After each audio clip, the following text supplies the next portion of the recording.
Hey, this is Bruce Boudreau, and you're listening to Empty Betters with Nick, Mack, and Harrison.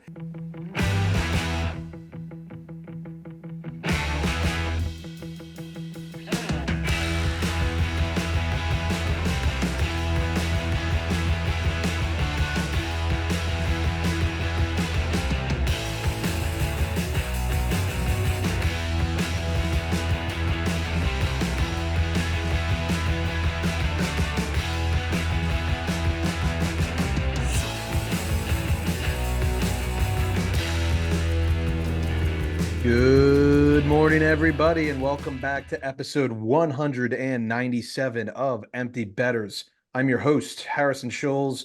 I'm going to toss it across the screen to my co-host, Mr. Nick Mannella. What's going on, my friend? Not too much, my dude. Fired up. We got a great show for you guys today, so just excited to dive into some hockey. How are you doing? Are you recovered from the playoff football festivities from the weekend? Yeah, that Ravens game got the best of me a little bit there. Despite the sub-zero temperatures with wind chill, we persevered. We came, we saw, we conquered. I will be doing the same exact thing this Sunday. Um, won't be on next week's show, but I'll definitely give a recap of that the next time I'm on. We got a lot to talk about today, hockey-wise. So we're going to get at it. Going to toss it off to my other co-host up in Milwaukee, Mr. Mac Vogel. What's going on? What's up, everybody? Not a whole lot, I feel like, since the last episode. More of the same. I got a couple ODR sessions in, and then the rink promptly melted because it's just back to like 37 degrees every day this week. So that's kind of my least favorite thing, is when it's like still fucking cold, but just not cold enough to have fun on an outdoor hockey rink. So that's where we're at now. But all things considered, life is good. Love it. Absolutely. And then lastly, we are having a special guest join us for the entirety of this show. Recurring guest, LA Kings super fan, all the way out in Los Angeles, Mr. Morgan Miller. What's going on, my friend? Not much. Just happy to be here and happy to hopefully look forward to better days for the Kings. Yeah, we'll definitely get into that shortly. That's going to be one of the first discussion topics we chat about. But as I mentioned earlier, we do have a absolutely jam-packed episode. This is one of the longer notes templates that we are going to be referencing on the season. So we will get at it. We'll start off with a question of the day. Mac, I think it's your turn to read it. All right, boys. What is the most heartbreaking loss that you've suffered as a hockey fan? This could be NHL. It could be your own high school hockey loss. It could be anything in the world of hockey. We'll leave it open-ended. Who wants to go first? Oh, we can bring our own experience, huh? If that's allowed. Sure. I gotta go first. 2010 Vancouver Olympics gold medal game lives rent-free in my head to this day. Oof. The golden goal. Yep. USA, Canada, if you're too young to remember this, you're just so lucky. But the USA beat Canada in the round robin prior to that gold medal game, ends up losing in overtime. They did send it to overtime. Parise scores with like 25 seconds left, and then everyone knows what happened in overtime. And I just remember that was one of the hardest ones to take for sure. Mac, you got yours yet? I'm still kind of thinking. I do. I'm gonna go with one of the many heartbreaking Capitals postseason losses, and I the years like blend together so badly for me during that time period. I can't even tell you like which year was which, but whatever year we lost, Game 7, Rangers. Believe it was overtime. Yep. Holtby's laying on the ice afterwards. I think it was a Derek Stepan goal. Yep. Doc Emmerich with just a beautiful call, as much as I hated it. But I was like, God, I want to say, was this like I was at Towson for this one, so I was in college. 2013 sound right? Maybe. No, wasn't that the year they missed the playoffs? No. That was 15. What? That was 13-14 that we missed. 12-13. I know we lost in the Game 7 to the Rangers. So I think it was that one. Okay. Because what, 13, you would have been in college for freshman year. Yeah. Fall of 2013 would have been my Oh, freshman so I year. guess it would have been going into college for you. But Yeah. anyway, either way, I just remember like, God, 2013, I was like 15 years old. So I had a full on like meltdown. I was like, we had like all kinds of like caps shit around the house, like magnets on the fridge and towels and whatever else. And I was going around the house just pulling shit down, just demolition derby, just fuck you, you're not my hockey team, I don't like you. just really had a meltdown about that one. So. That one lives also rent free in my head, but it took me 2 years before I could watch that goal because it's on every like when I see it, it's still pretty overtime triggering to me. like playoff goals list, and I'm just like, oh, I feel like that hot flash go up my spine. Yeah. I'm like, no, not again. Yeah, it still triggers me for sure. Morgan, I want to hear yours. I have one hockey one and one not hockey one. Okay. The not hockey one, I from a young age was obsessed with USC for whatever reason, local college, whatever. So the USC UCLA rivalry was very real. And in 5th grade, my teacher was a massive UCLA fan. And we were talking shit back and forth. I think both teams played in the Rose Bowl that year. Okay. And it got to the point where everyone in the class had picked a side. It was me versus the teacher, and USC got destroyed. And the game ended, and I remember sitting in the living room of my parents' house saying I did not want to go to school the next day. Oof, Couldn't handle it. Yeah. that is rough. The hockey one, this is not NHL related. It is in my silly roller hockey beer league. This is like last year. It was a playoff game, and if we lost, we were out, and I was playing with my brother, and minute left, we were down by 1. My brother shot it from the point, hit the boards, and I've never done this before. I had never done it before. I haven't done it since. I pulled a Michigan. Oh, It never happened. I've never tried. It was like the puck was on in it. I scooped it and I scored. We tied it up, sent it to overtime. Highest moment of my life, and then we just lost. Oh no. and then you just lost in overtime. Yeah, That's devastating. brutal. Oh.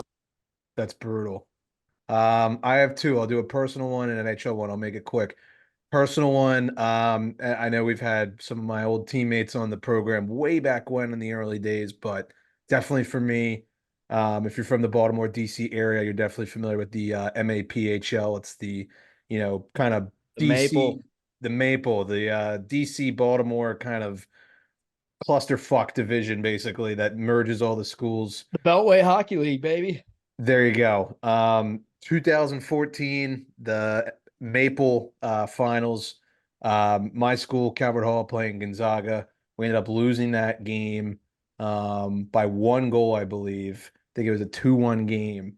That was my last competitive game ever. And the worst part about that was the year before we played that same team in the Maple finals and lost. We knew we were probably going to lose that year.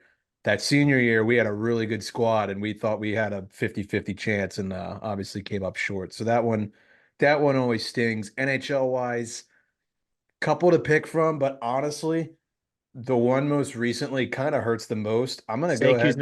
Say Kuznetsov. No, because we had just won 2 cops, and like that sucked because of all you guys. Good for you. But I'm gonna go ahead and say that 2022 Game 7 in the Outer Banks. I was on the show right after it with you guys. Because it ruined your vacation. And Panarin just destroyed us, and we blew a 3-1 series lead. And friend of the show, Mark Cotaro, With Mr. Spicy Pork. he had his way with me. So that was rough. That was the end of competitive Penguins hockey, in my opinion. So, anyways, good QOTD. I like that one. Yeah, it's a good one. Meanwhile, Mac and I grew up literally with a healthy diet of blowing 3-1 series leads our entire life. So yeah. It was great. It's great. We're fine. Everything's fine. Good stuff. I don't have issues like attachment or trust issues at all going forward. No. Definitely not.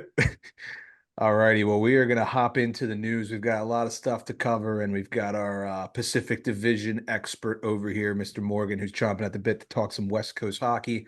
I know all you guys are anxious to hear it. But before we do, we just want to remind you that the news segment of this episode is brought to you by Brackish Life.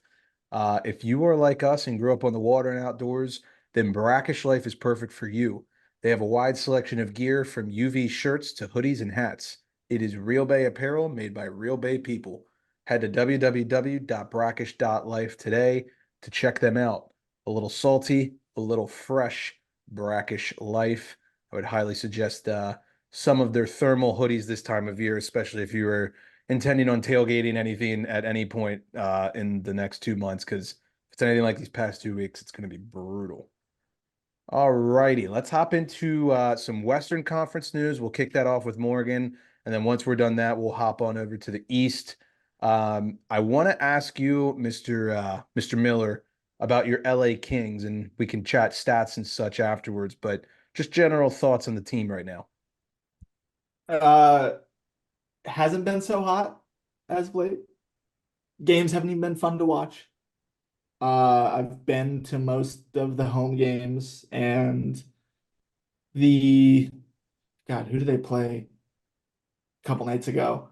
They got booed off the ice at the end. It was the game against the Rangers. Oh no, geez, sorry. It was the game against the Predators. Gotcha. It was such a slow game. I think they lost 2-1. And people, like, even just walking out of the arena, people talking about getting rid of McClellan and questionable choices, a lot of talk about PLD, all that stuff. It was like honestly a bummer. It sucked. Do you still have PLD on your fantasy team? I never got him. I was trying that's to buy, right. Nick has him, right? I tried to buy low. Yeah, and honestly, I would love to have him? revisit that deal right now. You're still holding out hope? I feel like he's just drop worthy. He's so bad at this point. Literally, I was debating dropping him over Michael Rasmussen last night. So It's gotten to that point. yeah, and that's no disrespect to Michael Rasmussen, but Okay. Are we jumping right into PLD right now? Yeah, let's get it. Let's rip it. All right. I will say I think he's had moments where he's better than what people are sort of seeing from the outside.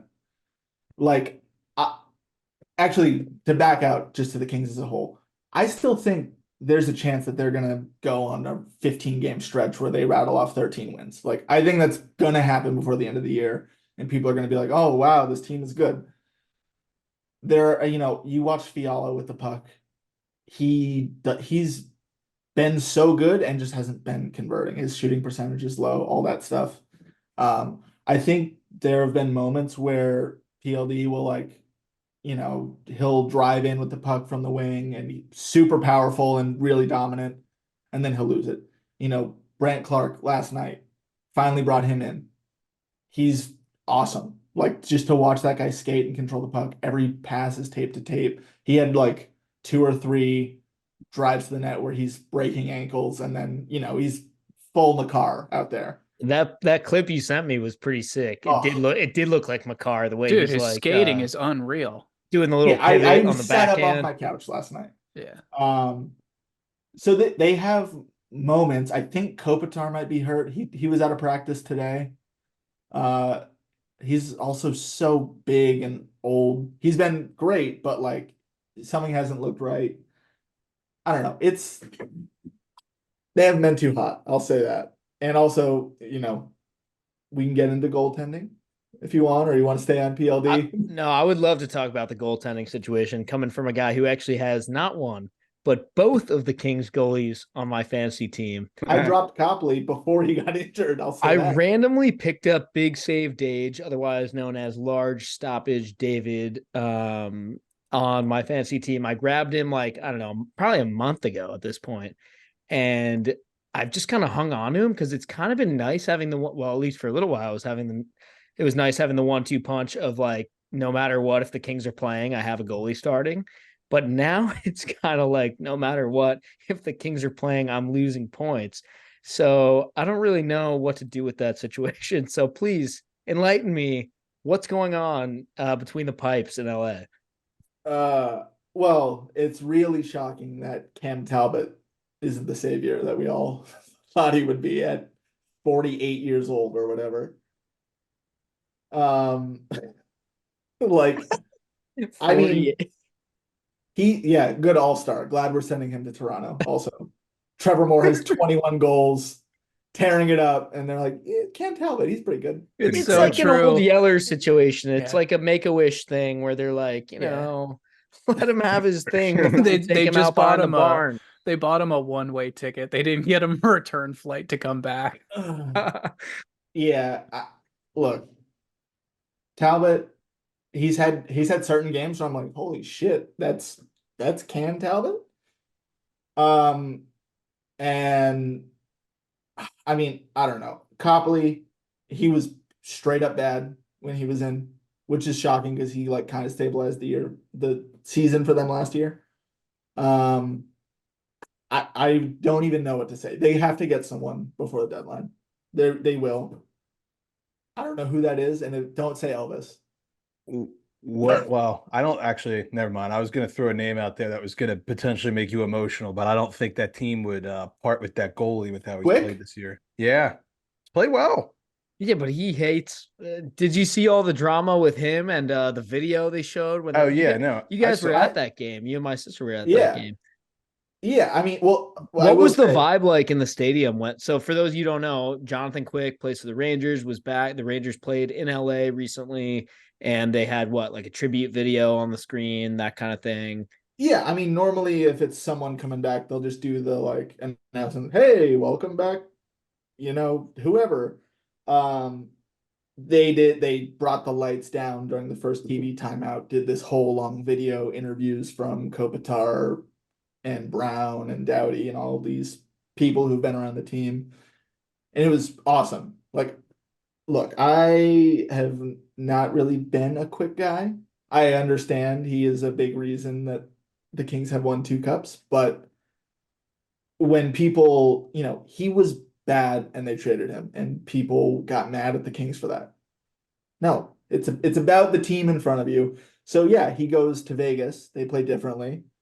He plays well. He goes to New York. He has a new goalie coach. He has a different team in front of him. Like, stuff changes. Korpisalo was good for the Kings last year. Don't look up his stats this year if you want an update on Korpisalo. That said, it was great. People standing, losing their minds. He got emotional. Really cool moment. Cool to be a part of that. And then he loses and is a big baby after. So, like, what? Yeah. I'm not going to be like, damn. The interview was pretty cringe, honestly. It was. Yeah. What did It he was say? tough. He said something along the lines of like, it's just a home game. On to the next one. And it's like, dude, you played here for 15 years. You won. It was like worse than that too. He was like, they like tried to ask him like, hey, you lost, but like, what did you think of that video? And he was like, yeah, like, it just doesn't matter at all. Like, just another away game. Just another away game against just another team. Doesn't matter. Like, We're on to Cincinnati. yeah, like One he of just those. he didn't like even. Yeah, Yeah. it was like, okay, buddy, whatever. You could at least say like, I have feelings for this team still. Like. I don't think I've ever seen that guy smile once, and I've followed this team my entire life. Yeah, even in like his Conn Smythe picture, he was not smiling. I vividly remember that one. If you guys have any Kings fans who are also listening, they're going to be mad at me, but No, credit to you though, because I definitely remember like one of the first times you came on, you said Jonathan Quick is not playing good, get him out. Yeah, thank you for your service. Yeah. Goodbye. Yeah. On to the next one. I think the Caps have someone they should maybe think about doing that with, but that's Oh, who? who's Natsov? Oh, I thought you were talking goalies. Yeah, I thought you were on No. this fucking Darcy Kemper bandwagon. No, I no. gotta really smack your ass, but okay. No. No, I'm with you on the koozie thing. Yeah. Yeah. Well, sorry, just to go back to the other goalies, Riddick, he's been solid. I mean, there was a save I Who? sent you. I think you meant. Did you Big save, mean? Dave? Yes, thank you. Yeah, there we go. Yes, my bad. There was the save I sent you that was at the end of the Rangers game. Yeah. Literally saved the game, like Yeah. one of the best saves of the year so far. I mean, that is quite literally what you would call a big save. Big save from Dave. Let's be Right. honest. Yeah. Yeah. It's a lot of And- stoppage. But that guy's not a starter. Large stoppage even. No, he's That not. guy's not a starter. No, he's No. not. What, is he gonna No, start? I don't even know if you want him to be your backup like come playoffs. So you probably should like fix it. Right. If they start, He's a band-aid. He's a band-aid on a Yep. situation. It's working out fine. But like, yeah. Copley's done. Yeah. Talbot should maybe be done. No. So there's the problem. But the Talbot's good. Everybody relax. Talbot is fine. Talbot is also a band-aid. They have two 1Bs. Right. That's a good way to put it. They have a 1B and a B. Yeah. Okay. That's better. Yeah, that's a lot better. But like, yeah, I mean, what they're gonna go potentially into the playoffs against Edmonton for the third year in a row with Talbot and Riddick. Yeah, that doesn't smell like a recipe No. for success. I don't know. Yeah, about good that thing one. the Oilers don't have anyone who can score. Yeah, right. So it's funny you bring that up because I kind of want to play if the season ended today type thing. So if the season did end today, as of right now, the LA Kings are holding that first wild card spot with 53 points. They would be taking on the Winnipeg Jets, who, are probably the biggest shock of the year behind the Canucks. Those teams have done some. We roasted this team in our Yeah. preseason rankings, saying are how sick. dog shit they were, and they Yeah. are so scary. Let me ask you, was there anyone really good that they added in the offseason who's been like he's having like a breakout year, who's getting more ice time than he did on his last team? The Jets. Yeah. You're Anyone- talking Yeah. about Gabe. Yeah, Gabe. Okay, game okay, but follow. hold on, buddy, because I remember asking you about that whole thing when that went down, and you were kind of like, "Oh, like PLD's awesome and whatever, Velarde, like he's replaceable and all this stuff." And I was always a big Velarde guy. I'm sure that you're gonna put up a clip of me saying some shit right now. Velarde was probably my favorite player on the team last year. He's like, I definitely said the first time I was on with you guys, he's one of the best players in the league on the boards down low. He's unbelievable. He will get the puck. And I mean, man, I don't know. Like, he just like last year when he popped up, he just needed to shoot more. And guess what? Now he needs to shoot more because he's on the second line or whatever. I was always kind of lukewarm on Iafallo, and he's been fine. But Velarde's a secret weapon, and I'm happy for him, even though he roasted the Kings as soon as he got to Winnipeg. Yeah. I do remember that too. That I was feel pretty like the funny. Aya follow thing is sort of like similar to what I like call the Jordan Eberle factor or the Anthony Cirelli factor, where he's not going to wow you with numbers in the regular season, but get that guy in the playoffs, he's going to score 3 overtime winners in 3 overtime games for you to knock you forward into the next round or something. I follow the leader. Is that anything? There you go. Who Okay. It's nothing apparently. Iafallo is like, he is like the exact type of player who should be on the Kraken. He's like the quintessential. That's so true. He's That's like a actually guy so who true. is rated 84 in the NHL video game, and you're like, he's Yep. pretty good. The Kraken is literally like 85 overall central. Yeah. Yes, exactly. Alex Wenberg. So I think just to kind of paint the or wrap up our overall picture here, I mean, PLD, we saw the Todd McClellan quote today. I'm sure you did too. He said man. he has to be a difference maker. We've gone through this long enough. And you talked about the trade and then the enormous contract, 8 years, 68 mil. It's like, ouch. And, Kings 2-4-4 in their last 10. A lot of overtime losses there. What's going on with that?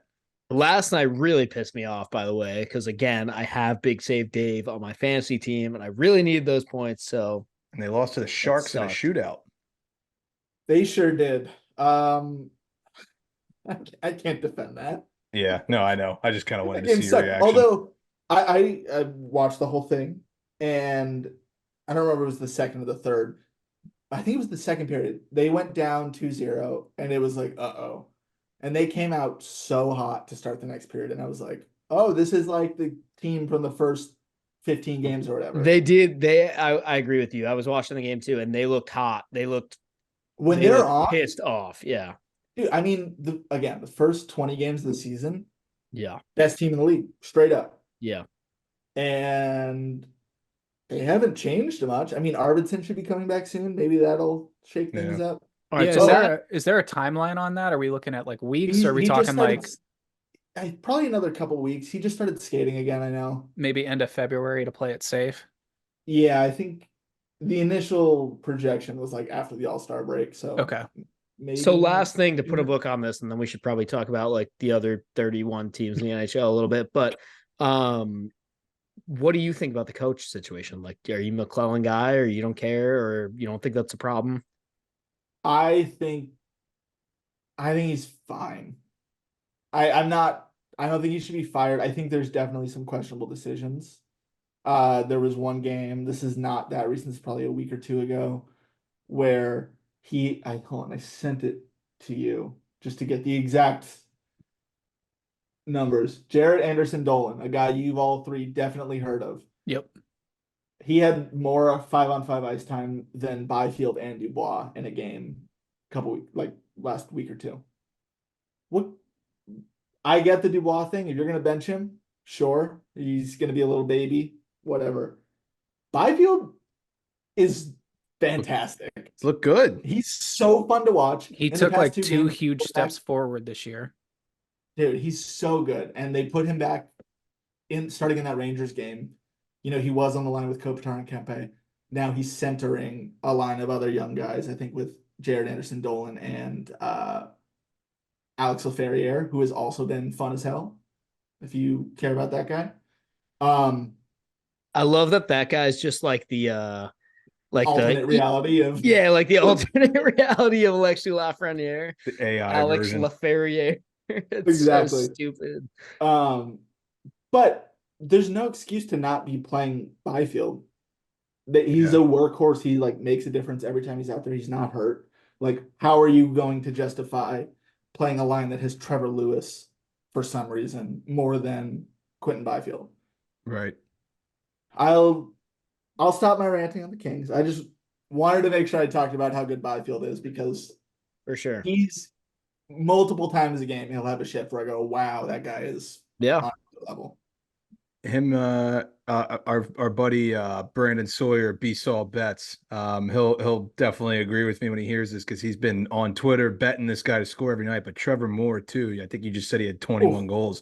The value on that every night is good. So if you're into the anytime goal props, definitely take a look at that. I don't think I've seen anyone with more just like pull up top of the circle, snipe a top corner. That's probably half of his goals this season. He's awesome. a shooter, man, and that shot is lethal. So sick. So to kind of jump over to the rest of the Pacific Division, and we'll kind of get some predictions for the Kings from you before we move on to the Eastern Conference.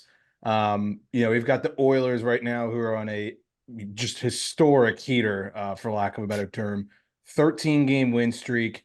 They've already broken the franchise record, and they are well within striking distance of the all-time record, who is currently held by the 93 Penguins. That team won 17 games in a row. The Oilers, as we are recording this, have won 13 in a row. Their upcoming schedule, once I read it to you, there's a key matchup here that's definitely going to make some sense. We've got Columbus in Edmonton the night we're recording this, so we'll see how that ages. And then they have Chicago in Edmonton, Nashville in Edmonton, and then the game, assuming they win those three I just listed, the game to tie the record would be on the road in Vegas, which would be just an awesome game to see. That would be pretty cool. I think a little side note here, the Oilers have won 9 straight road games. We'll talk about the Corey Perry signing here shortly. They're 23-6 since the Jay Woodcroft firing. Fellas, I know we say this every week. Oilers discussion. They still haven't lost. They're within distance of the all-time record, so we have to talk about them. Morgan, I want to hear your thoughts on the Oil. I mean, there's no one hotter. I mean, I'm looking at like your outline, and you mentioned the 93 Penguins. If you look at that roster, there's, Lemieux, Yager, Barrasso, Everybody. Yeah. Kevin Stevens, and Paul Coffey. Wait, was he on that one? Yeah. No, No, I can't. Well, I wasn't In alive, but 92, 93, he might have been. there's a lot of people who say I mean, that. hey, yeah, a lot of good people. At 30 years, do you think people are gonna be like, wow, the 2023 Oilers? I don't know. They're like what? that Evan Bouchard. He's their That Stuart Skinner was Right. just Calvin Pickard. My Right. goodness. Yeah. Dude, they're unbelievable right now. I mean, that game against Vegas, if that's what could tie the all-time record, that'd be great. And Chicago's going to take it to them for some reason in the next couple of days to ruin that. Yeah, that's Yeah. probably true. I would like to point out that, like, right before they went on this run, they did lose to arguably the worst NHL team ever assembled in the San Jose Sharks. So Yeah, that was an interesting time, but man, they are clicking right now. So I want to ask you boys about the Corey Perry signing. I know last episode we said that there were like 4 teams that he was going to sign with. The Oilers were one of them. Now he signs. Personally, I think this is a slam dunk for the Oilers. That's exactly the type of player that they're going to need come playoff time. What do you guys think? I don't know. Does Edmonton have any like hot moms or anything like that? Or is that Rumor boy. Oh man. Rumor boy at it. Oh. is that part of the convo? I feel like maybe everyone should just be careful. But other than that, Well, maybe probably a good signing. They just instantly cancel the mom's trip. I mean, hey, maybe if they're lucky, Corey Perry will take them all the way to the Stanley Cup Finals where they lose. So that's the Ooh. thing. Like, is Wow. this like this team is good? I think we can all agree on that. Or is this just all smoke and mirrors for the regular season? Like, are they going to be decent in the postseason? What do you guys think? I feel like a broken record every week, you guys. Like I say the same. I think you said that exact same phrase 2 weeks ago. every Yep. fucking week about the Yep. goddamn Oilers. Every single week. They're just gonna lose in the playoffs because they can't stop pucks. You cannot go into the NHL playoffs with Stuart Skinner and Calvin Pickard. Like, I don't know what. Like, get it through your skull. They're gonna lose unless they trade for literally like Marc-Andre Fleury or like somebody like big like that. Do you think Fleury would help him? Do you see No. what Fleury's doing? No, going he and getting sucks pucks at too. the I dots? know, but I'm saying like, would then Elvis actually, be that much of an upgrade? We'll talk about this later, but I heard Fleury was nominated for an Oscar. Oh yeah. Yeah. We will talk about that. Yeah. I'm gonna be honest. I'm looking at the West wild card picture right now here, and to be honest with you, I mean, I personally think Edmonton's really good. However, I don't think with the current goaltending situation and roster, I don't think they can beat Dallas, and I mean, Vancouver. I don't think they can beat Vancouver either. Those are the 2 teams that I'm looking at. I'm like, I don't think they could take them. I'll put it this way, and not to just go back to the Kings because of me. If you have the Kings from the first 20 games of the season against the Oilers, as they are now, with the goaltending the Oilers have now, are they spanking the Kings? I don't think so. No, they wouldn't. No, I was gonna say though, similar to what you said, where you can't go into the playoffs with Talbot and Big Save Dave, is like maybe the Kings are the only team that the Oilers could kind of compete with, like at this stage, because they both have kind of mediocre goaltending. It's like I a don't know, 7 game, like 5 to 6 every night kind of playoff series. literally, right there. yeah. By the way, we're sitting here talking about goalies, and Aiden freaking Hill won the Stanley Cup last year. So, Right. like, you can kind of True. That's sometimes true. you can throw that out the window. I'm not saying that's Yeah, the but case that here, but here's the thing: you also have to have good defense, which Vegas last year did. Very Oilers, true. the Oilers fucking do not. yeah, no, it's The Kings true. have better D than the Oilers. Yes. Yeah, Oh, I would agree with 100%. that. 100%. It'll be interesting to see how it finishes out. But the other 2 teams in the Pacific that obviously we're going to have to mention, Vegas. I mean, they're currently missing their star player in Jack Eichel. Undisclosed injury that happened against Boston on January 11th. underwent surgery last week, considered week to week. I'm sure after the All-Star break, we'll learn more. The Knights have been a weird team this season. I like kind of up and down year so far, and they've been unbeatable at home, but man, they can't win shit on the road for some reason. I don't know what's going on with that. Maybe a little Vegas flu advantage, if you will. And then Vancouver, obviously, they're not slowing down. They're the best team in the NHL, you could say.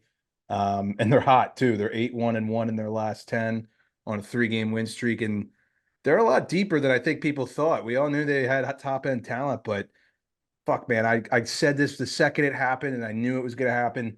Like that third line of Joshua, Bluger, and Garland, that's probably the best third line in the NHL this season. I can't I believe I'm saying hate that that's true because like it's true. like those I hate that so much. We always do that third line test. Yeah, and I if don't- I saw that on paper, I would be like, next, that is garbage. But And- like for some and- reason, It works. yeah. They are humming Dude, right now. That being said, I actually am like a huge Canucks guy now. I actually ordered a jersey a couple days ago, and I'm like hopping on the bandwagon. So Morgan, we say all of this, and here's really what I want to know. Do the Kings make the playoffs? How far do they go? And then who's the most dangerous team, in your opinion, to make a run at the cup in the Pacific Division? Okay. They're making the playoffs. I have no doubt, and this might be my last episode if they don't. I think, look, Canucks have been insanely good, and the whole world has been waiting for them to be bad, and it just hasn't happened yet. It still could. Like, again, what is the biggest difference between them from this year and last year? Coach. Well, the coach, but also who, like, I'm actually blanking. Like, did they make any big ads? They have Philip Hronik, who's been great. It was a nice ad by them. Horvat to the island last year, right? Yep. right. Yep. Which they already gave up Pavillier, but still getting him out of there was kind of important to pass on the torch. I mean, I mean- I think the Hronik thing though is like, okay, put it this way. The Caps, the like big blockbuster deal they needed to finally win a Stanley Cup was getting Michael Kempney. You know what I mean? Yeah. Like sometimes all it takes is like some random depth defenseman that ends up being way better than he should be, and like suddenly, and then the And like coaching Kemps changed isn't even too, in the and, like, NHL right now. right, exactly. Yeah. But I will say, Hronik, the Red Wings are kicking themselves right now. That was Big a time. stupid ass move. That was very stupid. There's that. Also, should be mentioned that Demko doesn't suck right now. Yeah, that's and he a has confirm. sucked. He has sucked before for sure. And he Absolutely. may suck again. I think Morgan, you nail it. He doesn't Yeah. suck right now. And Yeah. usually when you get that guy into the playoffs, he's pretty damn good. So He had a Well, shutout last night, and yeah. it really pissed me off because I'm playing against him. So His career high in games played is 64. Damn. He's already at 34. Yeah. and didn't I- they wait, so what's the backup situation there? Casey DeSmith. That's right. Okay. I was still thinking because I remember Spencer Martin, but he just got waived, and then what, Carolina picked him up or something like that? Or Dude, what is gonna happen if Demko gets hurt? And he's gotten hurt. Like, that's not an unrealistic true. thing. That's Yeah. true. That's a good point. They Mr. Penguins, what do you think about Casey DeSmith? Yeah, good question. he's one of those guys who he has flashes of brilliance. He'll go in like 3 to 4 game stretches where you're like, oh, like he could probably do it. And then the next 3 to 4 games, it's like, oh, that's why he's not a number one. Wasn't he like a bad guy or something? Like I thought I remember hearing something that he was like a locker room cancer or something like that. But I can't remember what I'm Rumor mill in thinking my of. rumor mill in my Okay. somewhat opinion, but Sure. neither here nor there. I mean, the Canucks, they can score a lot of goals, so you might not need to have the best goalie, but who do you think? And he might be able to be a bad guy. It might not matter. He can just be Yeah. a douchebag. Right. Which, like, it's fine. Yeah, we didn't even talk about Evander Kane, so there you go. But I think back to the initial question, which is like, who's the most dangerous? Dallas and Winnipeg have been their most rock solid, I think. Right? They both agree. have the goalie. They're both solid top to bottom. I mean, Colorado also, McKinnon is psycho. That dude, I've said The goalie situation there and so many injuries. I'm famously so hard on the Avalanche. I love shitting on them. Have you seen this McKinnon guy? He's going to win Nope. the MVP, yeah. But No, Dude, I know, but I've said this for so long. When McKinnon gets the puck and is skating with it, it's like he got a star in Mario Kart. Dude, okay, it's like that's look pretty... at his feet. It's like he's chopping That's what that veggies guy out looks there, like. man. Like the music it's should play every time he touches That's the puck. actually really good. But their goalies suck. Their goalies suck. yeah, they got to keep the puck out of the net for sure. so who's your Western team to watch? I mean, you think I'm going to say anything but the Kings? I'm so scared of Winnipeg. I Yep. actually really think that team No, is like Winnipeg is so sick. good. Because look at the recipe. Like, what do we think about, boys? We're making our playoff hockey team cake. What do we need? We need a third line, right? Yep. If You we need got that. physicality. You need to We be need- big and We need tough. that. We need a crazy Goalie. ass barn. Got Yep. that. Got the Yep. tendy. Like, that is a disaster for any team that goes in there You need play to them. you need to be a nightmare for Gary Bettman in the NHL in terms of like revenue. Yeah, it's a So requirement. they definitely check that box. Yep. But Morgan, to your like point, I mean, I don't think you're crazy. If you told me like value pick right now, I'd say the Kings are probably right up there for me. I'm still bullish on them. I think their roster's really good. It's January hockey. I mean, you're gonna have Dude, I think it's just as likely for the Kings to like pop off as it is for Vancouver to fall. I agree. Sure.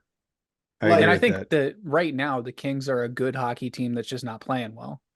All their offense just went away. Yeah, I And fully that's- expect them to be active at the deadline too. I think they're going to try and bring in at least one or two more like small pieces, like Mac mentioned.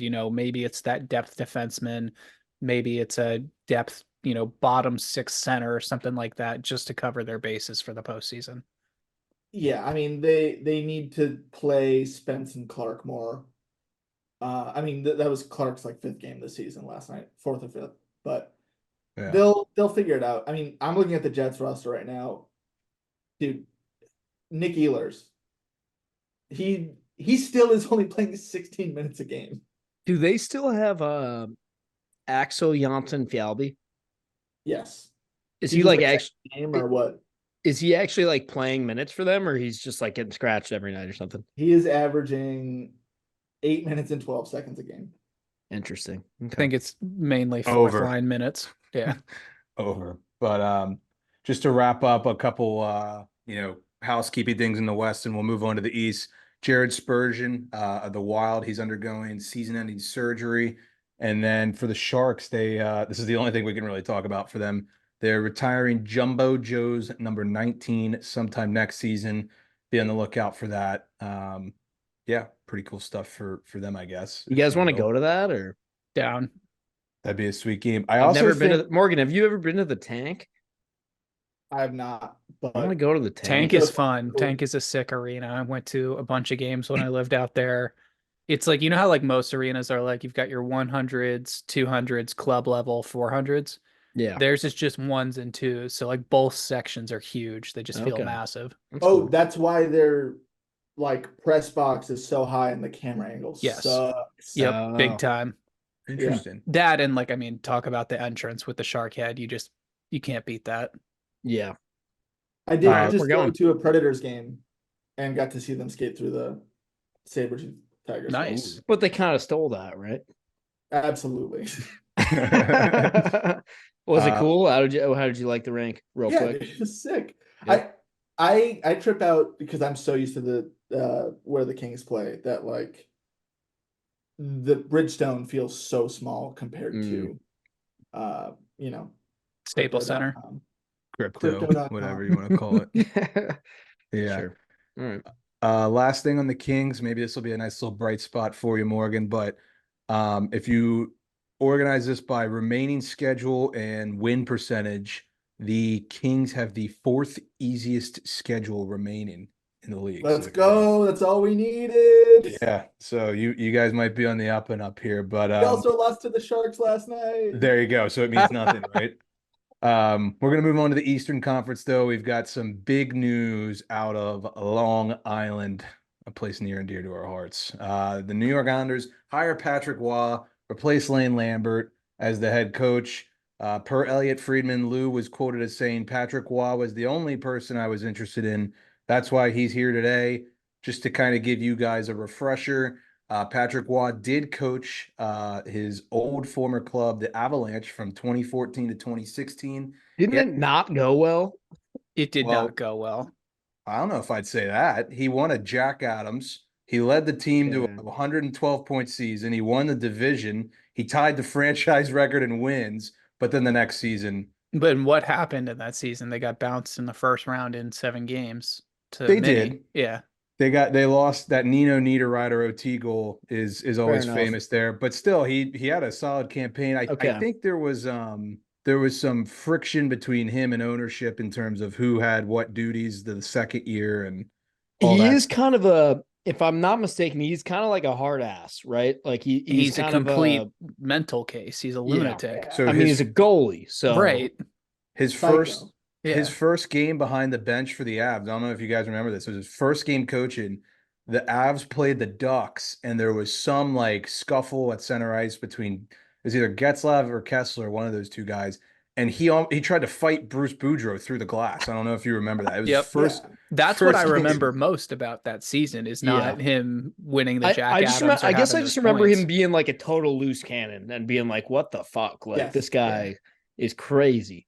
They were good the first year, bad the second year, and then he's spent some time as the GM of the Quebec Ramparts for the past 4 years. So I mean, it's the Quebec Remparts experience for me that makes me think that this might actually be a decent move. Like he was the coach and I'm pretty sure GM there and took that team to a Memorial Cup, which is not an easy thing to do. That's one of the hardest trophies in all of pro sports to win. So, if he can do something like that for the Islanders, great.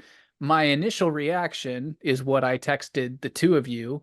I said there are about 7 coaches I would have hired before Patrick Waugh.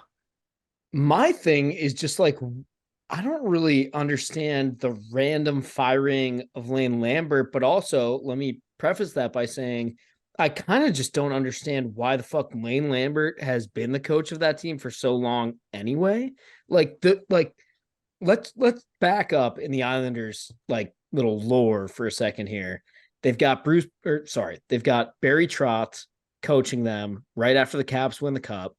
Then he ends up like retiring or whatever, and then becoming GM of the Preds. And so they just kind of promote Lane Lambert. But that seemed like such a temporary thing. But then it just ended up being the case for 2 full seasons or so.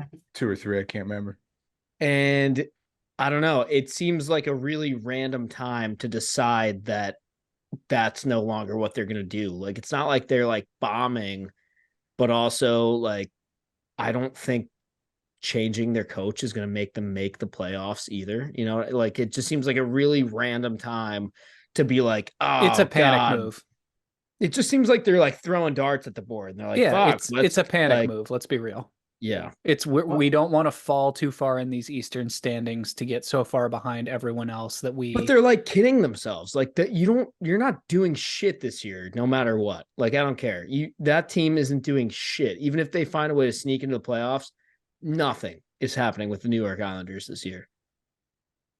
That could be a sound clip very soon. Good. Clip it. Post it. All right, hold on. Okay. 1, first and foremost, let Lou cook. 2, Yes. 2, Sorokin. One of the best goalies. Best goalie in the NHL. Cool. Not this year, but yes. Would anyone named Patrick Waugh have anything to say about that? Or, potentially be able to help that guy out? So hire him as the goalie coach then. No, Lou didn't want to do that. Just let him, dude. I think Lou is I agree with Nick. It reeks a little desperation. I think Lou's maybe seeing the writing on the wall for the team, and he's like, I need a little jump.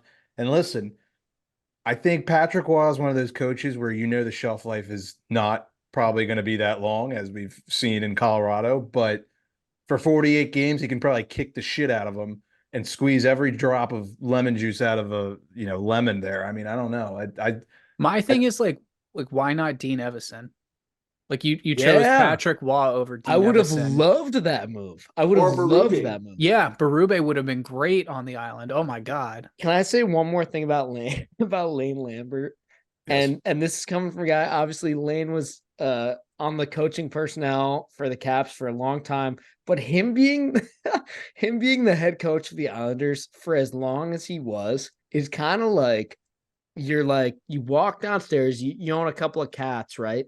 And you walk downstairs and you look at like where your cat food bowl's at, and all of a sudden there's like this stray cat eating out of your cat's food bowl, and you're like, wait a minute, what the hell? You're not my cat. Get the fuck out of here. And you open the door and you throw him out, but he's been eating out of the fucking food bowl for like a year. And you just now realize that he's in your house. That's how I feel about the Lane Lambert. They just keep situation. going up to him like, do you work here? They're like, do you live? Like, what? Wait, what are you That doing?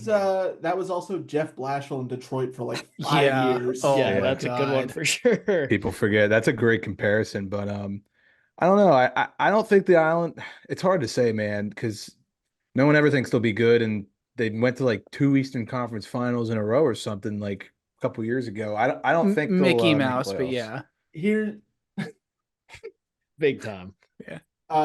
looking at the standings though, this is who's above them. New York, actually good. Philadelphia, Kind of good. They're We'll kind of see. good. Kind We're of good, but shit might. We'll talk. Maybe we'll good? talk. Yeah. Well, wait, that's coming up.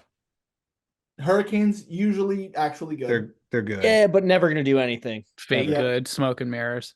Red Wings, Kind of good. Fake. Falling down to earth soon. Like 3 Tampa? years and solid goaltending away. Old man still alive, should be dead. Tampa, Kind of yeah. good. Kind of good in my opinion, but And then New Jersey. fake. Trash. Trash. All of those teams are above New York, above the Islanders. So maybe it's Lou saying like, "What the fuck are we like? We Dude. could be better than any of these teams." If It's Sorokin makes a couple more saves, they're not even a wild card. They're in the playoffs. All right, Yeah. I'm gonna put everyone on the spot. Okay. It's a one-word answer. Who has a better chance of making the playoffs? The Detroit Red Wings or the New York Islanders? the Islanders for Mm. sure. Islanders. And it just comes down to goaltending for me. It's like even if Yeah. no yeah. one on the Islanders scores another goal for the rest of the Goaltending season, and experience. yeah. Like if no Islanders. one on the Islanders scores a Okay. goal for the remainder of the season and into the playoffs, Look, I'm at least counting on a bounce going off the opposing team's skate that they Oh, can you still mean like the win. one last night for the Pittsburgh Penguins? Yeah. Ugh. Yeah. look, that's it. Yes, it looks like a panic move for the Islanders, but like, dude, they have a negative 20 goal differential, and they just had, I would say, top 3 goalies ever to Yeah. get one of the top 1 goalies in the world right now to be better. And Yeah, but they don't. They need fucking goals. They need like. They hired a goalie to like. I don't, I don't- think I remember a time where the Islanders weren't winning 2-1. So it doesn't Yeah. matter. I don't think they don't win games like that. I Matt don't know. It's Barzal weird. famously hates scoring goals. He hates it. Yeah.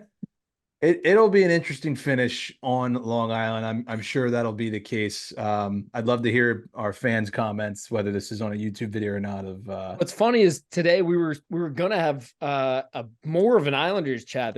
We have 2 resident Islanders guests who've been on the show before, and neither of them could make it, so we had to go to our Curly Joe episode with Morgan Miller here. But we could have had a lot more of an in-depth Islanders talk. Maybe we'll get that in the coming weeks. But Talk Thanks. is a I'm so happy to be here. talk is a very generous way of like screaming at you about how Patrick Waugh is going to be a good coach, but yeah, for sure. damn.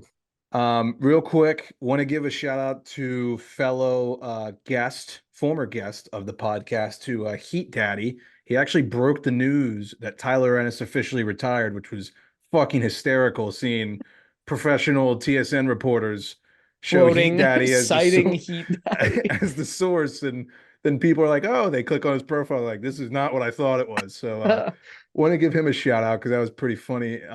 I know when we had him on, he mentioned Tyler Ennis was one of his favorite players. I'm pretty sure they're friends. So good on him for breaking it. Nick and Mac, we're going to take our conversation over to DC, and without making this a conversation as lengthy as like McDavid getting extended, the Capitals have signed Aliaksei Protas to a 5-year extension at 3.375 per. He has 3 goals and 18 points in 42 games this season. Little synopsis here for the fans. What do you think? All right, so Personally, I've got 27 points to make about this, and I'll start with the first. No, I'm kidding. yeah, no, let me this just is give you my my dissertation on why this is a good signing. yeah, no, this is a great signing, and I had a bunch of people reach out to me about this. They were like, "Oh, what are we doing? Spending all this money in places that it doesn't need to be spent." I'm like, dude, this guy took a huge step forward this year from last year. He's shooting the puck, which is great. He's getting a ton more like grade A offensive chances. He's definitely getting PP2 time at this point. I think if he takes even another step forward next year, this deal's a home run. Yeah, I think this is great. I think this very easily could end up being a steal in the next like year or two. He seems like a solid like middle six guy. He's also just, I mean, I saw this coming because he's just the Capitals like brand of hockey. He's just gigantic essentially, which is what we love. So that's cool. So that's I think it'll be good. I don't have like too much to say about it. I'm not going to turn it into like a 10-minute segment. So, but I will say it was funny. Like the NHL discussion post or whatever maybe it was Puck Empire. One of the big Instagram accounts posted the signing like they do for all the signings. And I was just looking through the comments. So many casuals being like, "I've never heard of this guy. Who is this guy? I don't know. This is so crazy." It's like, all right, buddy. That was entertaining, and the best response I saw to any of those comments, it was like, I'm not a casual, but who? And they were like, well, if you're not a casual, you would know who this guy is. Yeah, for sure. all righty. Well, we'll wrap up the Eastern Conference with something that Mac alluded to earlier in the episode, a little incident with Marc-Andre Fleury and Florida Panthers' very own William Lockwood. He actually got a 3-game suspension for goalie interference. If you haven't seen the video, you can YouTube William Lockwood, Fleury. It's the first thing that comes up. Max fired up. I'll let him take it away. Free my man. He didn't do nothing wrong. Okay, listen up. It's fitting that the Oscar nominations came out today because Marc-Andre Fleury received a nomination for Best Supporting Actor when he flopped on the deck like a fish. That was some nautical nonsense, Marc-Andre Fleury, flopping around like that. Okay. God damn it. I am the biggest proponent of you should be able to hit the goalie as soon as he leaves the crease. Like, fuck him. He's wearing more pads than anybody else on the goddamn ice. Fuck. But even with the current NHL rules, I think 3 games is ridiculous for this. Dude. Like he didn't really like, to me, he clips him a little bit and Fleury hits the deck. That's what I saw. I don't know if anyone else has a different opinion on it. 3 games seems fucking ridiculous to me. I don't even know who William Lockwood is, and I say free my man. I just watched this for the first time. I had not seen the clip. And they gave him 1 game for every Mississippi it took for the ref to raise his hand. Yeah. Oh, That it was even a penalty. Yes. Look at the delay. Yeah, it's insane. To the ref being like, all right, I guess that's a goalie and he's like hurt now, so fuck. I guess there's a penalty. Yeah, literally. yeah, you guys know I'm a huge soccer fan, so I don't think it's any surprise that Manchester United had just offered him like 30 million for the rest of the season so he can go over there and flop. But okay, so we're all on the same page here. Harry, do you have a different opinion? No, I mean, I'm usually a Fleury guy, but yeah, that was kind of an actor, a good actor job he did there. But I do think something that contributed, I don't know if you guys know this, he did end up leaving the game hurt. So yeah, I think that might have maybe had an impact on the call. Don't know. Well, But I agree, like it really didn't look that bad. 3 games is I think outrageous. Wait, Mac, is he okay? Did he survive? Yeah, no, I think he's fine. Okay, good. Well, to that I say thoughts and prayers. Thoughts and prayers. Mac, There I you think go. you make a great point about the I don't know about like as soon as the goalie leaves the crease, you can blow him up. But like if you're going behind the net and he's going behind the net, You're and a he player. You're a player at that point. Like you Yeah, become like- a player when you're just playing the puck like out in like I don't know. I mean, we all. I think like the one that pops into my head, like obviously, is what Milan Lucic did to Ryan Miller, where he actually tried to kill Ryan Miller. Yeah, like, yeah, and that one's that was funny. like obviously not this situation whatsoever. But I think like if you're a attendee and you're going behind the net to play the puck, I've seen some things in the last 5 years where they'll kind of like linger, maybe like pin their shoulder up against the yes, glass. for sure. So like Yeah. the player coming through at full speed maybe gets clotheslined. I'm not saying don't do that. I'm saying if you do that and they don't peel off, you've made your bed. Now you have to lie in it. That's what I'm saying. I just don't get why we treat goalies like they're like the fucking Pope or something. And we're like, oh my God, everybody be so careful. Don't No, they're don't like the touch it. grandma Like, in the Prius that merges onto 95 Yeah, at 35 miles literally. an hour. It's like you're going to get someone hurt at some point. yes. Can I walk back what I was just saying? Because I'm now watching multiple angles Sure. and his head got smoked. Ooh. It was high. Yeah. Did it really? Everybody retracts It was the high. statement. Everybody's like, nah, you know what? Uh-oh. Yeah. Dude, look, open the link that's in the notes and go to like 41 seconds. Oh, We have God. this- I don't want this to. whole section. I'm dying on the sword. Real time. Yeah, I it- think it- I'll real time. It didn't look that bad. If it was a player and he got hit in the head that hard, it'd probably be 3 games. Okay. And Okay. you think that's why? Like I'm sure that's where the 3 games comes from, is because it was Okay. that high. Don't reason it. We're gonna die on the sword. Listen. Yeah. Mickey Mouse. Final John. answer. Final answer. One game. One head game. contact. And let me say this one more time. I don't get why we're not giving goalies more responsibility. You want to come out there and play the puck. You should have to at least be, I understand it can't be open season or whatever, but you should at least have to have some responsibility for yourself just being a player now, like out, like you shouldn't just be allowed to be like, oh, I don't know what's going on. I'm staring at the ice and holy shit, I just got blown up. What the hell? Like, You know who's I don't laughing at this right now? Ooh. Is the goaltenders for the Florida Everblades and the Savannah Ghost Pirates, who were at center ice absolutely throwing bombs on Sunday. I don't know Right. if you guys caught that, but they just said, fuck this, let's go. there we go. And Morgan, if you read the comments on that video, I think most people are from what I remember, most people are like, yeah, 3 games. I don't know about that. Three seems steep. Let me Has ask you William this. Lockwood even played 3 games in the NHL? I don't know who this guy is. I've never heard that name in my life, I've and never heard most of of him. my brain is hockey. So, like, if it's not the second most winningest goaltender of all time, is this 3 games, or can we like, if Braden Holtby laid out William Lockwood, like in the AHL, would this be like a 1-game Oh, suspension? in the AHL, there's no, yeah, that's always hungry league. It's fine. All right. Well, we're gonna move on to the discussion portion of the episode, even though that kind of was a discussion, if you're catching my drift here. But that is presented by Kane Footwear. I think Nick has a word from them.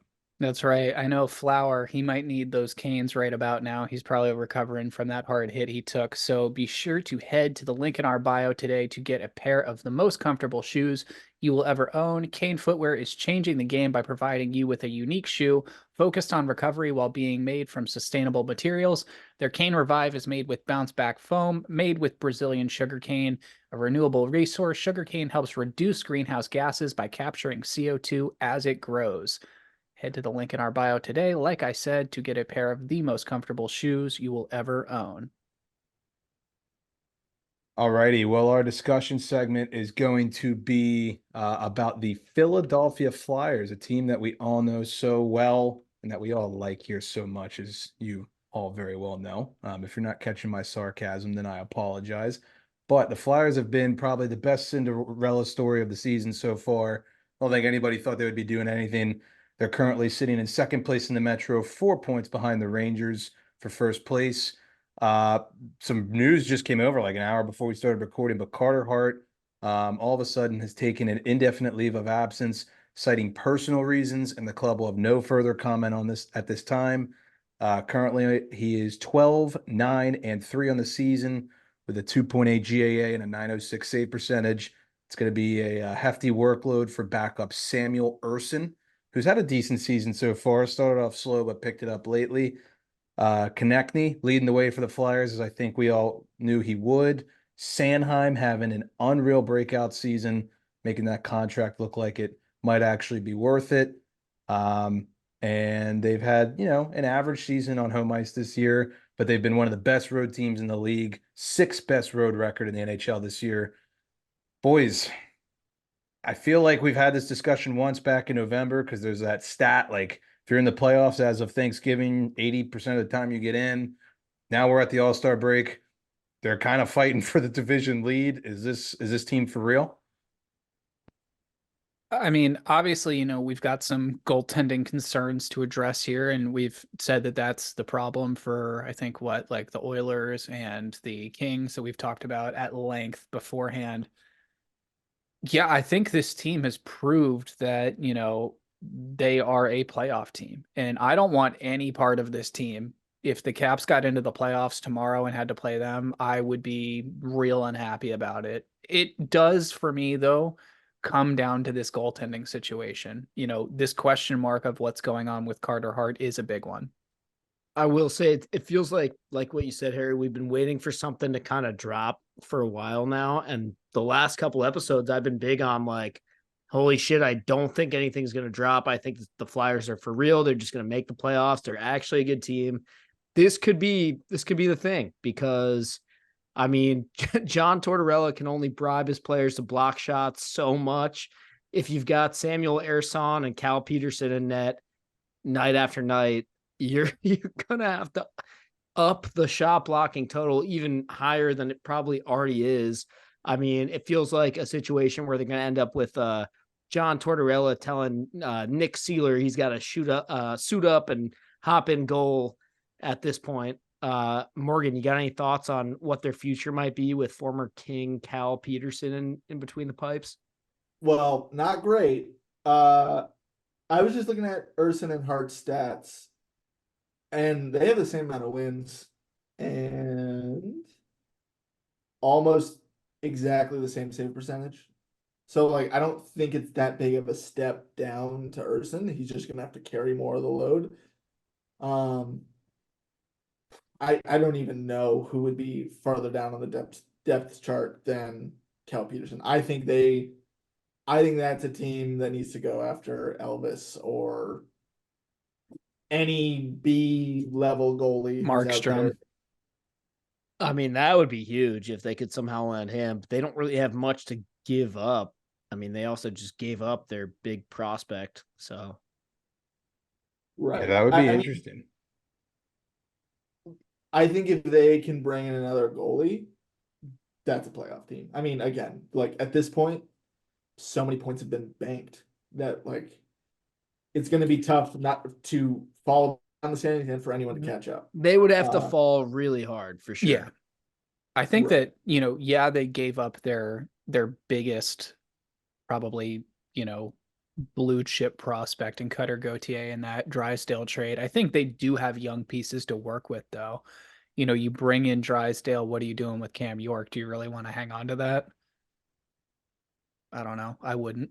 Fair question. To me, it's kind of what you said. Like getting a guy like Elvis doesn't feel like a fix. That just feels like more of what you already have.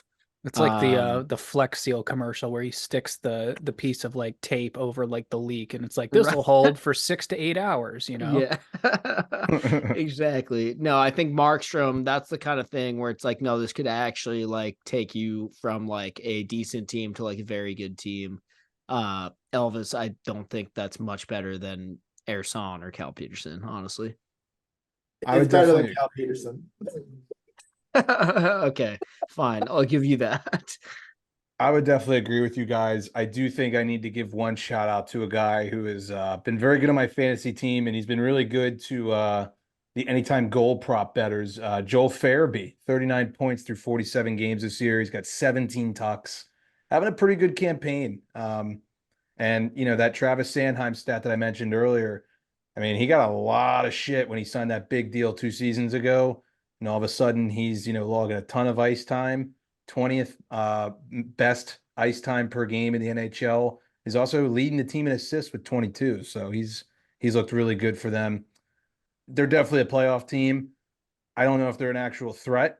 I think if they ended up getting one more big piece, particularly in between the pipes, then yeah, that could be dangerous. Quick shout out, Sean Walker, former King, looking great. That's all I want to say. Oh yeah. That's a guy who we might be able to snag one day on the show. I would love to get him. He's friends with some of our former guests. We'll see what we can do there. But yeah, the Flyers are looking good. Here's my big question for you guys, and I'm gonna pull up the poll that I ran on the EB Twitter over the weekend. But right now, gun to your head, who would you end up giving the Jack Adams Coach of the Year award to? Would you give it to Rick Tocchet of the Canucks or John Tortorella of the Philadelphia Flyers? That's a hard one. Gut reaction, I'm going to give it to Torts. I feel like the Flyers were like a team that people would not have been surprised before the season if they finished dead last in the NHL. I think the Canucks, no one had them as like a playoff team, but I think they were probably just going to be like a middle of the pack miss. At least that was kind of my mentality. So I think it's more impressive what Torts has been able to do with the Flyers. Yeah, people thought the Flyers are going to be worse than the Canucks, and that's all it comes down to. Yeah. Plus, I think with the Canucks, like I think Talk has done an amazing job in Vancouver. I don't want to discount what he's done there, but the Canucks have a lot more talent to work with than the Philadelphia Flyers do as an organization right now. And that goes into the guys that aren't even in the NHL yet. I think what they've done in Philly has just been unreal. It just goes to show what Torts can do to a team. Right. You look at that like Canucks roster and you're like, okay, honestly, this makes sense that they are good. They've got the pieces. You look at the Flyers roster and where they're at in the standings, and you're like, this still doesn't make it's a any game sense. of guess who, to they be honest. don't have like any like no one plays for that hockey team. Yeah. No, like have you ever been at like a department store and you can't find any help and you're like, nobody works here? Nobody plays for that hockey team. It just that there's no one there, but they're The Canucks have at least one A-list elite level guy in every position. Yes. Yep. So And- I might be the odd guy out here, but I think I'm gonna go Talk. I think it's close. I love what Really? Torts is. That's dude. We rag on the Canucks every year, and we always say, "Oh, they're gonna light their couches on fire if they're listening to this." Blah blah blah. And like, Well, it's we kinda speak true, from experience, so but Denny they are- 4500's coming after us. Be careful. They are the tier 1 cup contender. I mean, Philly's obviously going to be a playoff team. We all know that. I don't think any of us are going to pick them to win the cup. The Canucks are for real. I mean, they're going to probably win the President's Trophy at the rate they're going. And I think, yes, they have the talent, but they've never been able to put it together. And to see Talk do what he's doing, I'm going to end up giving it to Talk by a little bit. It's close. I don't think it's super clear cut. Is Knobloch not in the running? it's a good question. That's a great question. I definitely think that If the Oilers come back and win the President's Trophy after having one of the worst starts ever, he would probably win it. Yeah, for sure. That's true. He would probably win it. I don't know. Has there ever been a Jack Adams winner who has been hired mid-season. I would love to know. That's the a answer to great, that. great trivia question. I don't It know the is. answer, but While we're looking at that, I just figured it would be an interesting. So when the Flyers and the Canucks meet in the Stanley Cup final, who wins and in how many games? Nux and 4. Nucks and 4. I think it'd be interesting just to read this from the poll. So 57 people voted on this poll on our EB Twitter page. 75% say Tocchet, 25% say Torts. Really interesting. We do have a lot of like Canadian fans, though. I feel Yeah. like I tried to be unbiased and give a Canucks hashtag and a Let's Go Flyers hashtag. I don't know if that worked, but good for you. the Good for Canucks you. one, I think, Close kind enough. of waited. But yeah, anyways, we're going to wrap up the show with some gambling and trivia, and then we'll get you guys out of here. For gambling, just want to remind you guys, this is brought to you by Prop Tracker. It's your one-stop shop for finding outlier bets for NHL, NBA, NFL, and more. Once you find a bet you like, start tracking it to get notified on its progress, like shots, rebounds, or receptions. Go to proptrackerapp.com/emptybetters to try a free month on us. You can download it on Android or iOS. Just a reminder, the word tracker is spelled without the letter E. So it is proptrackerapp.com/emptybetters. I just want to reiterate this. Super Bowl betting, football betting, we all know that's coming. Definitely use this app and use the free month trial to get all the intel you need to make money on the Super Bowl. You can find, literally anything in any trend that can give you an advantage. So go download it and use our link in our bios. It will tell you what color the Gatorade is going to be that they dump on John Harbaugh's head when he wins the Super Bowl. So there you go. It'll be download it. better than, the time that someone who's been on this podcast multiple times before told us he had an in on what color the Gatorade was going to be. And he swore he knew what and color said it was. He said, my uncle works for, he works for the team. I know who it is. And I know we the guy. Definitely didn't all lose like a lot of money on that. There's $50+ no way. on what fucking color the Gatorade was going to be. Yeah, that went great. That didn't happen. So Morgan. 3 coaches have won the Jack Adams after replacing the head coach who started the season. Ooh, Love it. Can you name? No, that's going to be our trivia question, maybe. No, I have one. I have a good one. Just tell me. I'm sure you do, Mac. You can name them, Morgan. I don't. Bill Barber before any of us were born. Bruce Boudreaux, 07-08. How did you guys not know that? I had a hunch. I couldn't remember if he won the trophy or not because it's the Caps. They don't win trophies. Come on. Yeah. And then Ken Hitchcock in 11-12 for the Blues. Okay. Yeah. 11-12. Okay. Huh. Yeah. Interesting. Nice. All right. We're going to run through this real quick. Rule number 1, the Mannella Rule. When the Detroit Red Wings and the Tampa Bay Lightning play each other, you always bet Detroit. I did that the other night. Worked out well for me. That rule continues to be good. Nick, do you want to read the Shane Pinto one? Oh yeah. The highlight of the year. Shane Pinto tallies assist in return from 41 game ban for, and I quote, activities related to sports wagering. Yeah. We'll leave that one at that. I thought that was pretty witty of you to put in the gambling section. So that's pretty funny. All right, real quick. Top 5 over teams, talking 6.5, over 6.5, Vancouver, New Jersey, Colorado, Dallas, and Ottawa. All those teams have won the over 6.5 27+ times this season. So if you're an over better, definitely be looking for those teams to be involved in the matchup. We're going to also read you a couple of the best road teams in the NHL. Road teams have been pretty successful as of late, and you can get them at better prices. The Jets being number 1. The LA Kings, despite their struggles lately, still number 2. Stars number 3. Maple Leafs number 4. Bruins number 5. And as we mentioned earlier, the Flyers at 6. So all 6 of those teams are great bets if they're on the road. And then lastly, just a couple of player props that I found on Prop Tracker. Cole Caulfield, he has set a career record. He's scored in 5 straight games. You can usually find that value depending on the opponent between +130 and +180, anywhere in there. And Blake Coleman, this guy is one you definitely want to keep your eye on. He gets great values for straight up points and also goals. He has points in 8 of his last 10. You usually get that around -110, -120. And he has goals in 6 of his last 10. You're going to find that almost at +200. Sometimes, that +180, +200 range. So be on the lookout for that. That's your gambling segment. We're going to wrap up with trivia and get you all out of here. That is presented by Elwood's, and I know Mac has a word from them. Yep, just a quick reminder to support your local dive bar and have a beer at Elwood's Liquor and Tap, home of the Pizza Luge, located in the heart of downtown Milwaukee on Water Street. This 70s-inspired bar has a little something for everybody, from daily happy hour rotating taps, free birthday perks, and a 4-season patio. A good time is always around the corner at Elwood's. They've also got the full NHL package, plus TV screens inside and out, and hockey fans can watch any game, anytime. Lastly, don't leave your dogs at home. They are also a dog-friendly bar. We'll see you down at Elwood's Liquor and Tap. All right, boys. I've got a good one here. I had to go to tomorrow.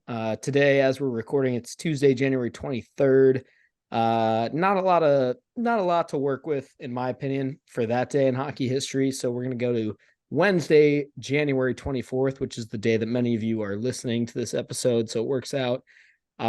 As we do often, we'll start out vague, and if you guys are confused, I'll give you more details as we go. I know we're running a little long already, so we'll see how we get. But excited to have Mr. Morgan Miller on for trivia this week. I know he's a little bit of a hockey trivia aficionado, if you will. So Harry and Nick, you might have your work cut out for you to beat him. Here we go. On this day, January 24th, the year 2003, a good year. This goaltender beat the Toronto Maple Leafs 4-0 to earn his third straight shutout and set a team record for the team he played for by not allowing a goal in 201 minutes and 12 seconds of play. Bonus question.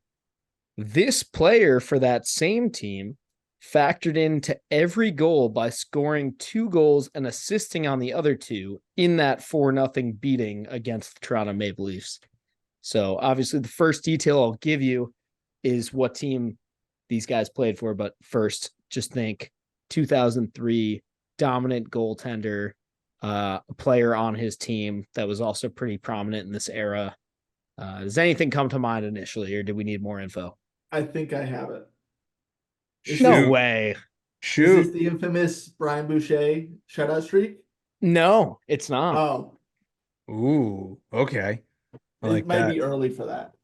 Is I this like that though. a little maybe Mika Kiprusoff action? No, but I love that guess too. See, this is why I love this question, because this era of goaltending was so fun. It's the best. It was the peak. Yeah. They all had sick like kits too. Can Their you give us pads. a conference? Eastern Conference. All right, 2003 Eastern. I'm gonna throw out Marty Brodeur as my pick just because I feel like you have to. Good to get it out of the way. Not the correct answer.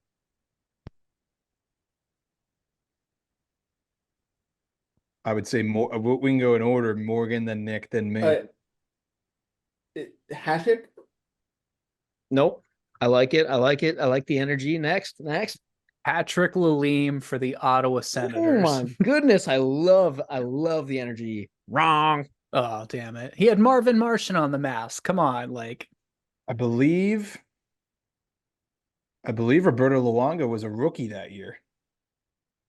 No. Is it sad I have so many goalies in my mind of that era? Rick DiPietro. Nope. Kevin Weeks, New Jersey Devils. No. Okay. No. Give me Nikolai Javi-Bolin of the Tampa Bay Lightning. Love it. Wrong. Love it, wrong. Guys, Cam come on. Ward. No. I don't think he was in the league yet. I think he was. Was he? I thought he was, but either way, it don't matter. That might Wrong. have been Didn't he early. take over on that cup run in like 05 or something? You Yeah. might be right. Yeah. Nick, come on. You got some 03 goalies. Can you in give us a in your brain. conference?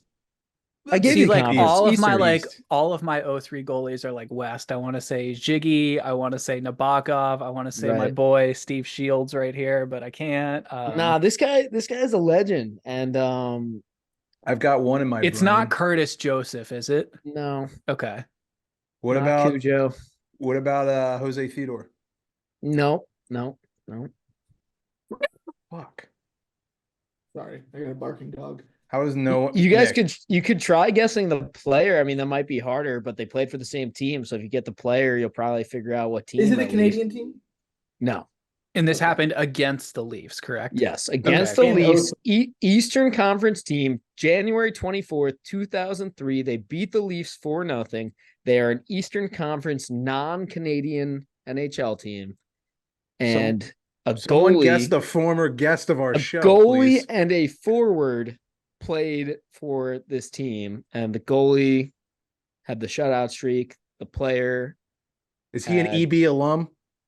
No. Okay, I had Kolzig in mine. So it's not Godzilla. Okay. Be Is it pretty Brian cool. Elliott? No. Okay. I don't think he was in the league then, was he? Dude, this is killing me. How about if I tell you, I've already told you it's not a Canadian team. Morgan, you got something? I have one more. No, for the I was Flyers. gonna ask for. I feel like if you give the team, we're automatically gonna know who we play. Who it Might give it away. But what I was gonna tell you, obviously divisions were different back then, but I'll tell you what division this team is in Sure. now. And it's not a Canadian team, so that'll eliminate some of it. They are currently in the Atlantic Division. Okay. Is it a Thrasher? No, this team is active. This team is active Okay. in the NHL. Feel like we haven't guessed a Panther yet. No, I'd guess Luongo. Right. Um, It's not Van Beesbrook, is it? No. Okay. But I love that too. Yeah. Do you think we have any steering wheel punchers yet? Big time. who's a Bruins goalie? That's what I'm trying to think of. Who? Jeff Hackett? I was gonna say between Gary Cheevers and Tim Thomas, Jeff I can't Hackett. think of anyone. Holy shit. I'm having fun. I'm having so many blasts from the Like- past right now. This is like when I was reading stat books. I know that's Right. why I Yeah. picked this one. I feel like this is right in your wheelhouse of like peak NHL fandom when you were a kid. Was Ryan Miller in the league? No, but you're getting warmer. Okay, so it's I'm a gonna Saints say. goalie. Oh, Marty Biron. Yeah, let's go, Let's baby. go. Marty Wow. Biron. And the player, was it Afinogenov? No. Oh, Question. I fucking hate these. Briere. Nope. is the player a former EB alum? No. Okay. But he's been mentioned in EB lore. Okay. So anyone. Yeah. Titan. Yes, Miroslav Zatan. Nice. There it is. He's an alum of our Memory Bank Monday segment. That's right. So There you go. Just to read it off to close us out, goaltender Marty Biron beat the Toronto Maple Leafs 4-0 to earn his third straight shutout and set a Buffalo Sabres team record by not allowing a goal in 201 minutes, 12 seconds of play. Miroslav Zatan factored in every goal by scoring a pair and assisting on the other two. So there you go. That Excellent. was a good one. That Good got the one. brain juices flowing. Yep. Well, that'll do it for our show. Morgan, obviously want to say thank you for joining us. It's a pleasure as always. Of course, thank you guys for having me. Always, I'll use any excuse to talk about hockey for way longer than an hour and 10 minutes. Wishing your LA Kings the best of luck for the rest of the year. Got the All-Star break approaching, so maybe they'll get some nice rest there. Subscribe to our YouTube page, Empty Betters. Just type it in. We've been pumping a lot of content over there. Some stuff that's never even mentioned on the pod. We've got some, fun little jersey ranking things, player nationality, snake drafts, all that kind of fun fantasy stuff. So go check out the YouTube page, Empty Betters, like, comment, subscribe, all that stuff. And once again, just want to thank everybody for the love and support as always. If there's no other comments, we're going to get out of here. I think I'm good. Yeah. All righty. Good. Well, without further ado. Class dismissed.